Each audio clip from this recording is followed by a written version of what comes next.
Sa tingin ko ito ay isa sa mga paraan para makita ng ICC mismo, um, kung talagang guilty ba etong sina Bongo at si Bato de la Rosa.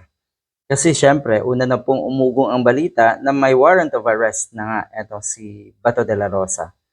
At bingo, yung kanyang pagtatago ngayon, sa tingin ko ay malaking ebidensya yon na meron siyang kasalanan, na guilty siya sa mga kaso laban sa kanya. Yung kanyang pagiging co-perpetrator nga ni Duterte sa war on drugs.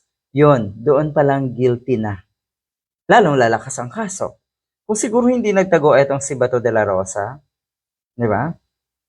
Life, life is just normal. Go on lang siya sa kanyang trabaho.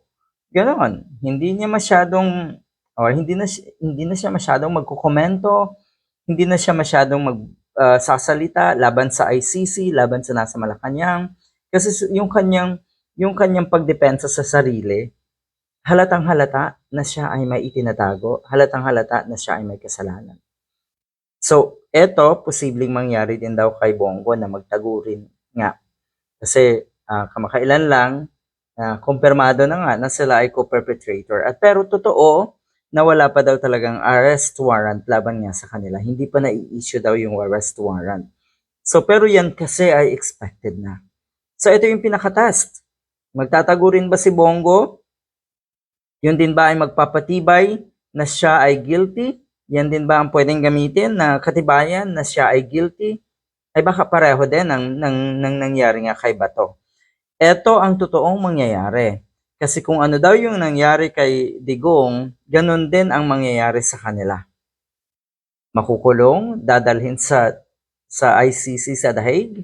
Yun, ganyan ang mangyayari sa kanila. Yun yung sure na.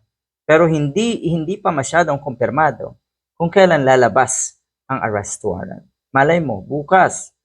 Malay mo sa isang araw o makalawa. Ano ang sinasabi ng mga diehard noon kay Digong? Na kuno ay magkakagulo. Hindi nila isusuko si Digong. Parang meron din sila ngayon sinasabi tungkol nga kay Bato de la Rosa at kay Bongo.